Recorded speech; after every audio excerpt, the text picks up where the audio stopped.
Have you ever stopped on an old bridge?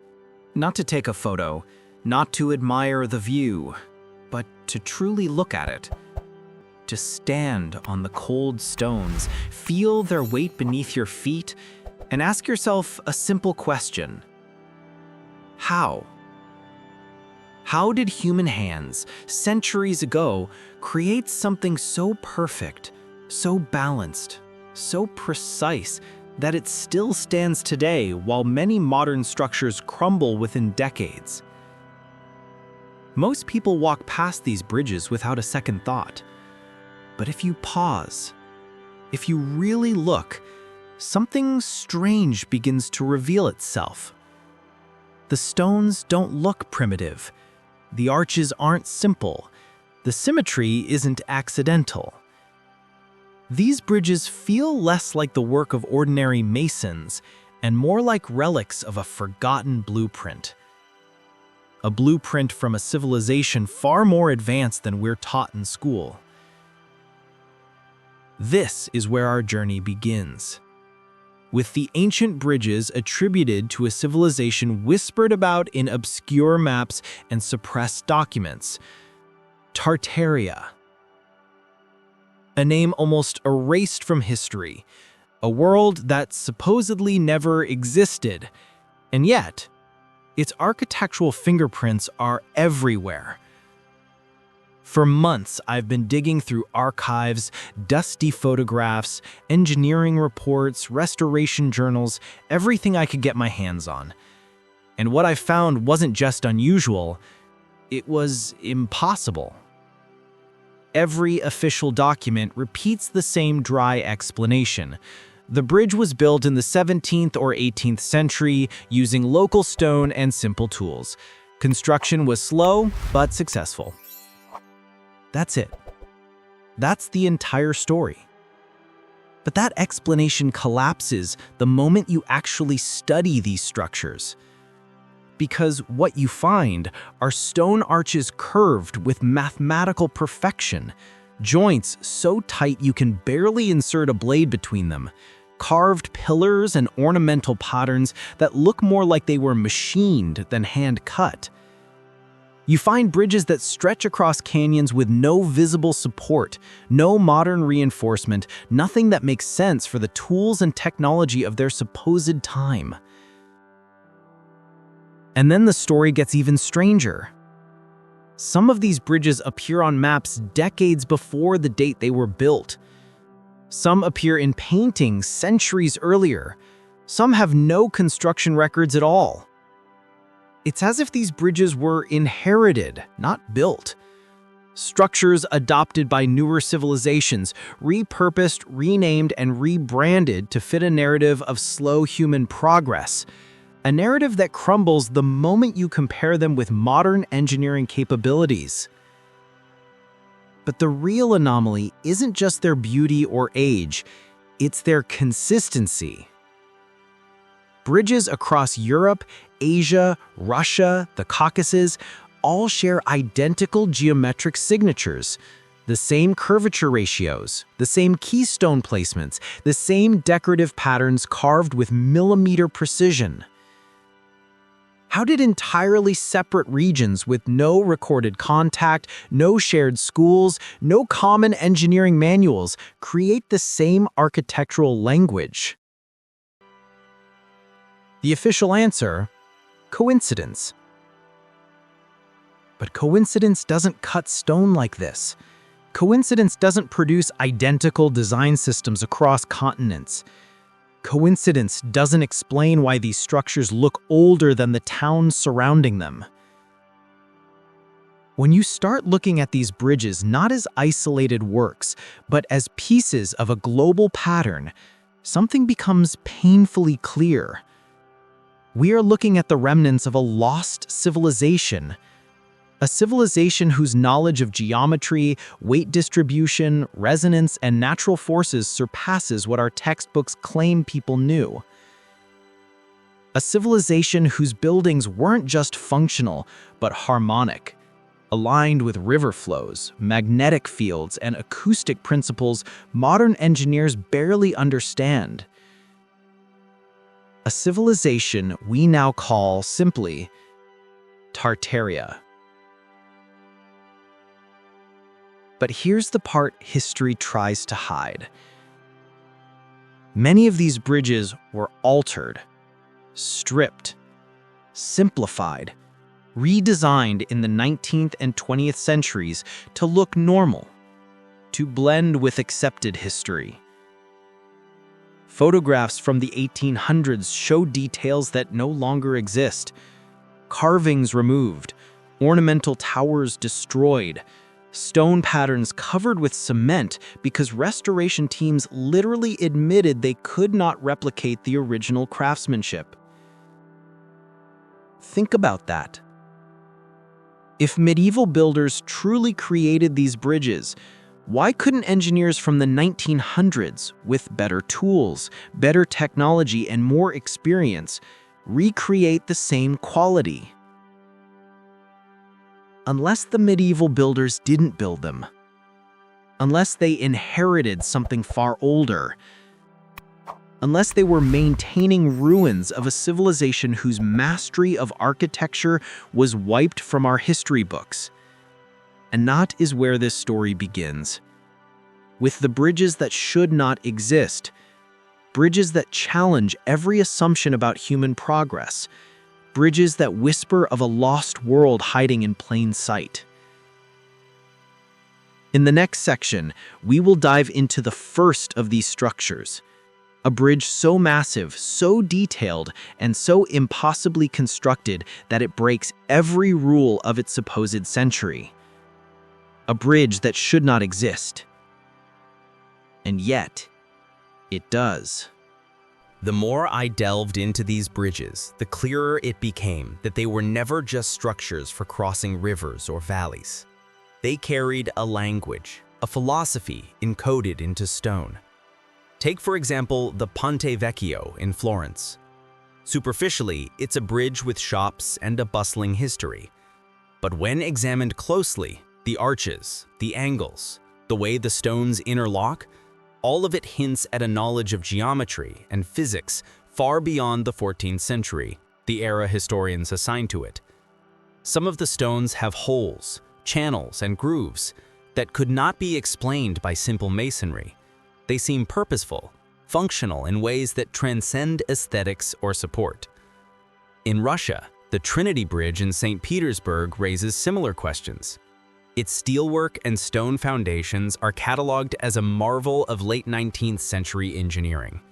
Yet records of the original foundation reveal granite blocks that were already perfectly shaped and aligned before construction supposedly began. Old survey notes mentioned pre-existing monolithic stones of unknown origin. Engineers at the time assumed they were remnants from an earlier bridge, but there is no documented bridge before the 19th century at this location. How did these blocks get there? Who cut them with such precision? And for what purpose? Traveling across Europe, Asia, and the Caucasus, a pattern emerges. Bridges that are centuries apart in official history share the same exacting design principles. Gothic arches, symmetrical keystones, decorative yet functional ornamentation repeated everywhere. And this is not coincidental. It points to a blueprint, a body of knowledge that was inherited and methodically followed, not reinvented in isolated pockets of the world. The official story says local artisans, inspired by whatever architectural style was popular in the moment, built these bridges. But that explanation doesn't hold up. It's implausible that masons separated by continents, working decades apart, would achieve the same harmonic curvature, the same balance of weight, the same integration with rivers and terrain. Something else was guiding them. Even more intriguing is the alignment of these bridges with natural and man-made energy sources. Many sit directly over rivers that powered old-world water systems, canals, or mills. Some align with ley lines or magnetic anomalies. Travelers of the 19th and early 20th centuries recorded strange phenomena near certain bridges: humming noises, unusual vibrations, compasses spinning unpredictably. Locals often described the air as lighter, as if charged with an unseen energy. Could it be that these structures were designed to channel natural forces, not just people and goods? If so, what kind of civilization had such an advanced understanding of energy, physics, and architecture simultaneously? When I studied old photographs, something remarkable emerged. Bridges like the Charles Bridge, the Ponte Vecchio, and Russia's stone bridges often had features that no longer exist.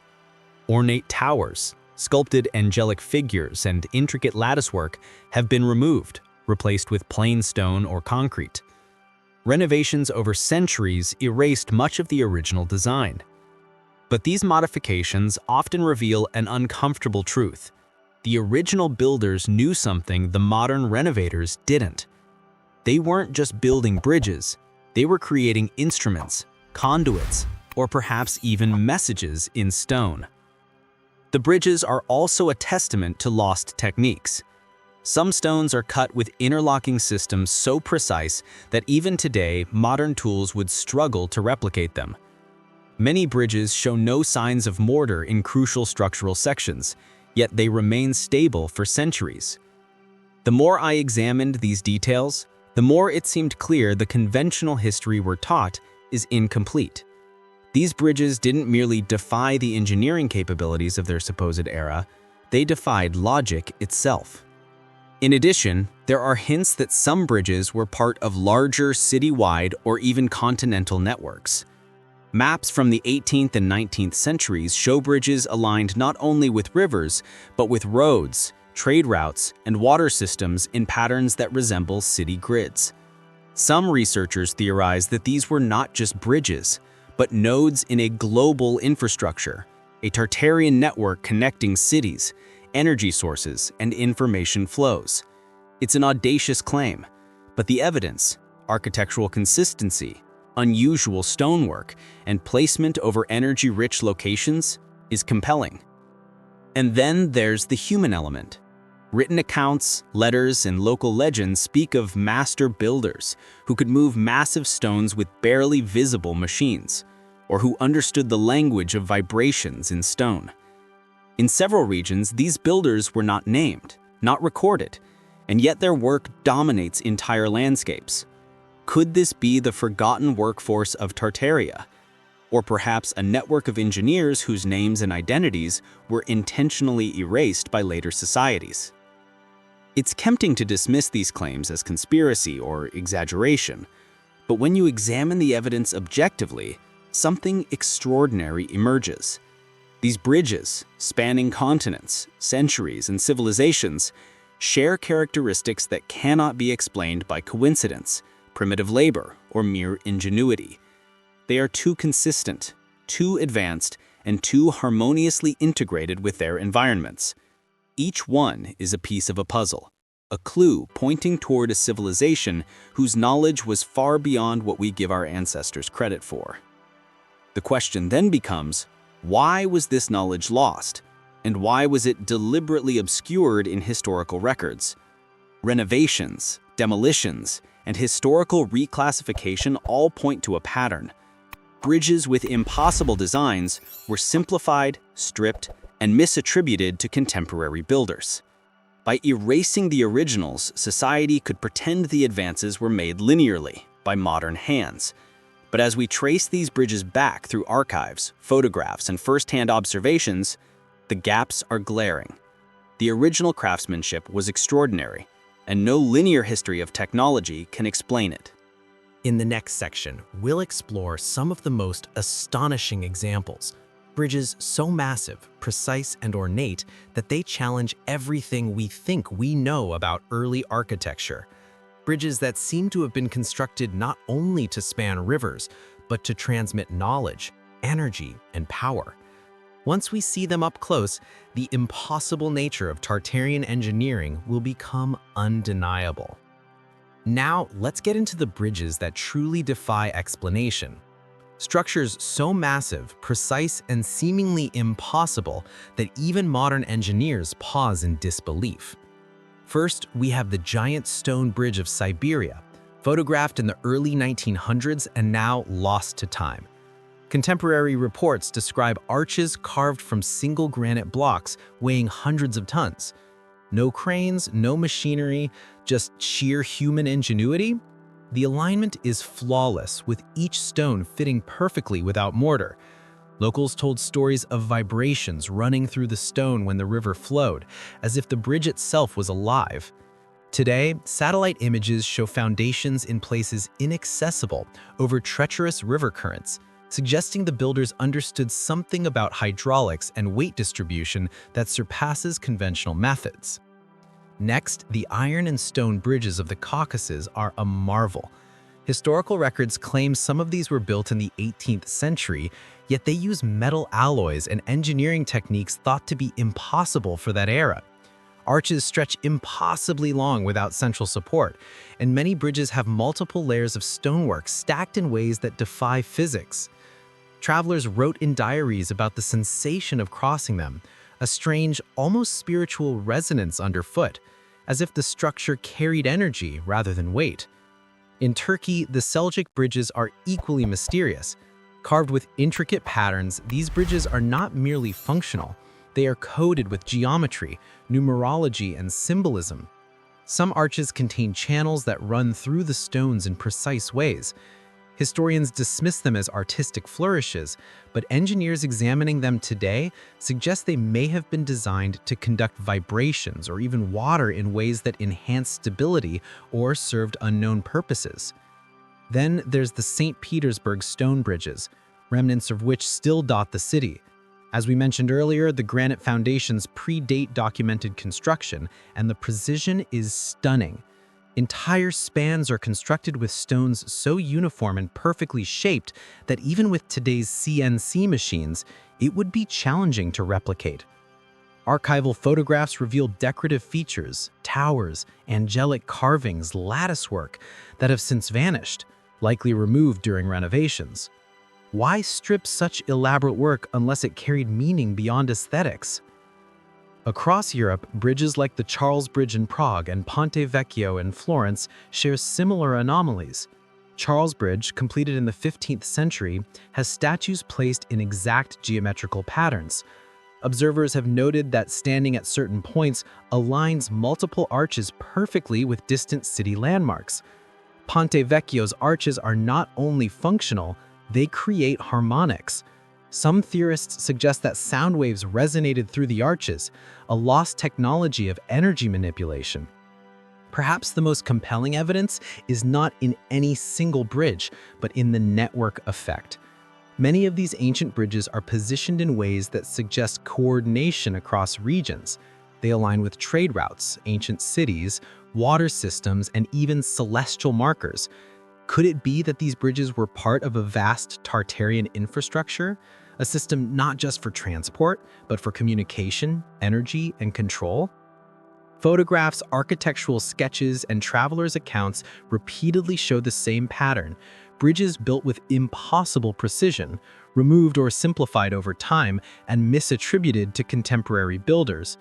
The scale of these works, the sophistication of the materials, and the underlying geometric and energetic principles all point to a civilization far more advanced than conventional history admits.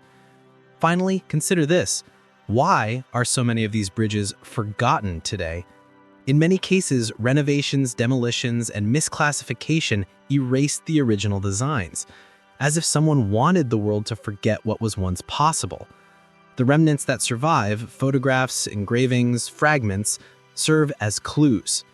They whisper a story of ingenuity, power, and knowledge deliberately hidden from the modern narrative. As we move into the final section, we'll ask the most pressing question of all. If Tartaria built these bridges, what happened to them? Why has so much of their knowledge vanished? And why do these impossible structures remain scattered like breadcrumbs for us to follow? We'll explore evidence, theories, and the tantalizing possibility that these bridges are not just relics, they are messages from a civilization we're only beginning to understand. So, what are we really looking at when we study these bridges of Tartaria? Are they simply relics of old civilizations, or do they point to something far greater, a forgotten era of engineering mastery? Some historians argue that these bridges are exaggerations, misattributed works, or the results of luck and human perseverance. But when we examine the photographic evidence, blueprints, and travelers' journals, the patterns are too consistent to ignore. Bridges spanning impossible lengths, carved from massive stones with uncanny precision, aligned to rivers, cities, and even celestial markers. These are not accidents. There are a few leading theories. Advanced ancient technology. Perhaps Tartaria had technologies lost to time, tools capable of moving colossal stones, shaping metal alloys, and constructing arches that even today would challenge engineers. Could they have harnessed knowledge of physics, hydraulics, or even energy resonance in ways we don't understand? Alternative history and knowledge suppression. Some theorists believe that Tartaria's advancements were deliberately erased from history. Wars, colonial expansions, and modernization may have been used to rewrite history, replacing evidence of this civilization with simpler, more easily understood constructions. Bridges were rebuilt, monuments removed, and records destroyed. Mystical or symbolic purpose. Many bridges contain geometry, carvings, and alignments that hint at deeper meanings. Could they have been designed for energy flow, sound resonance, or astronomical observations? Some researchers suggest these bridges weren't just functional, they were part of a network for knowledge, energy, and communication. A civilization beyond our understanding. Perhaps the simplest explanation is the most mind-bending. Tartaria was a civilization whose engineering, architecture, and understanding of the natural world far surpassed what modern historians acknowledge. Bridges were just one part of a larger network. Roads, cities, canals, all meticulously planned and executed. Whatever the truth, one thing is clear.